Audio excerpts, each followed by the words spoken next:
Gonna go completely ad hoc today and just talk about something I've been thinking about all day because I don't feel very well, but I also have made 10 million videos about how I don't feel very well. And the point is just to get comfortable speaking on camera, so it doesn't really matter what it's about. And today I was thinking about how poor Marilyn Monroe, I've been on like a Kennedy's kick, but more of like a stories about how much the Kennedys suck kick. Kick being also the name of one of the Kennedys. But, like, obviously a large part of that was JFK and RFK both dating Marilyn.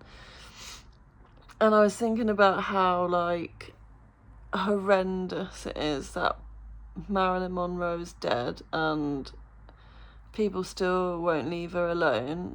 Like, obviously there's Hugh Hefner who bought the plot next to her or whatever, famously. But there's also Richard Poncher who told his wife that if he died and wasn't buried on top of Marilyn Monroe, he would haunt her forever.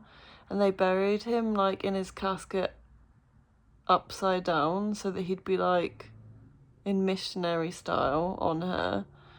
And then after a while his wife was still alive and she was like, oh fuck this, there's loads of money in that, and it was estimated at 2 million or whatever, and she put it on eBay, like early eBay, and the bidding got up to 4.5 million to some Japanese businessman guy who bought the plot, but it fell through, so he's still there. And not only that, that's kind of a famous one as well. Did I say his name, Richard Poncher? I hope that's his name. I'm not scripted or anything, so who knows. Not only that, so that's 3 men who've already tried to buy, if you include the one who won the eBay. There's 2 more who bought plots like adjacent to her in some other way because they wanted to be near her.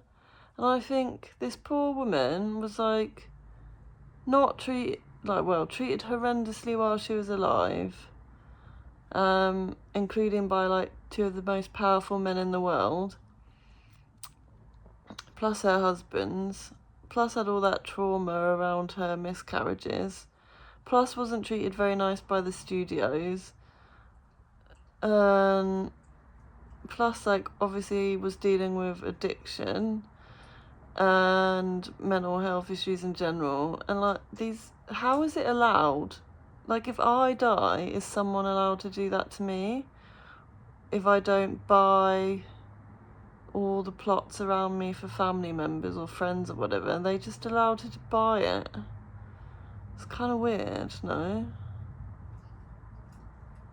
I don't know. It doesn't sit well with me that, like, she's just public property in a way that is just really unfair. And I know that happens still to this day with celebrities in general, but mainly female celebrities are expected to just be public property in this way. But, you know, how is that legal? Did she not get any say? I guess like that her death was unexpected and untimely, but did she not get any say in it? I know Joe DiMaggio was supposed to, like, he had the plot next to her, but sold it after they got divorced or whatever. So I don't know. It makes me feel really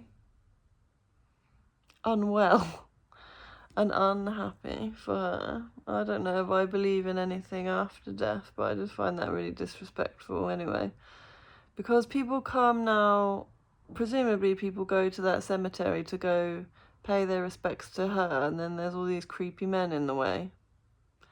Like, and I've heard that given as like a justification by the 2 men whose name I don't know, that they wanted it partly because they want people to come visit them.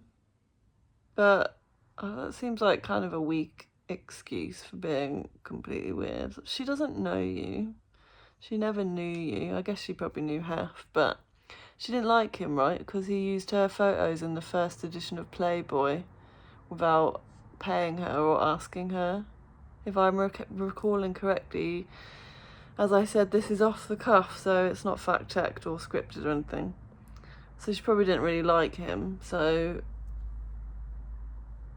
And the other ones she presumably didn't know at all. It's so weird to me. Why you as a man would want that? Like, especially the one that's buried, Richard Posner, or Posner, if that's his name, who's buried on top of her, like, and said he would haunt his wife. Isn't that just so disrespectful and bizarre? I don't know. He said he would haunt her if he didn't do it. I'm glad she at least tried to sell it in the end. Hope she got some money for something. Doesn't sound like a very happy marriage. Anyway, sorry for blathering on and I guess deviating from the usual thing I talk about on the channel, but I am exhausted and don't have time to really think about how to describe burnout or chronic fatigue today. So you got my little rant about Marilyn Monroe, who I'm not particularly knowledgeable about or a big fan of or anything. I don't think I've ever seen her in a film, but I was just thinking about it today, like how weird is it that people do that? Are there any other? I think Judy Garland's are they called crypts or what, the big buildings? I think there's space in hers to be sold or someone bought it, but is there any other celebrities where that has occurred? Seems like a lot of money to spend as well, just to be close to the dearly departed, but I don't know, whatever. I would recommend, perhaps, that if you are thinking about spending $2 million on a plot in the Hollywood Forever Cemetery or wherever, you could just send it to me. So I can have a day off work. Just a little bit of it would be fine. Anyway, I'm just blathering now. I'm gonna go. This is day 21 of my YouTube everyday streak. So I will be going. Goodbye.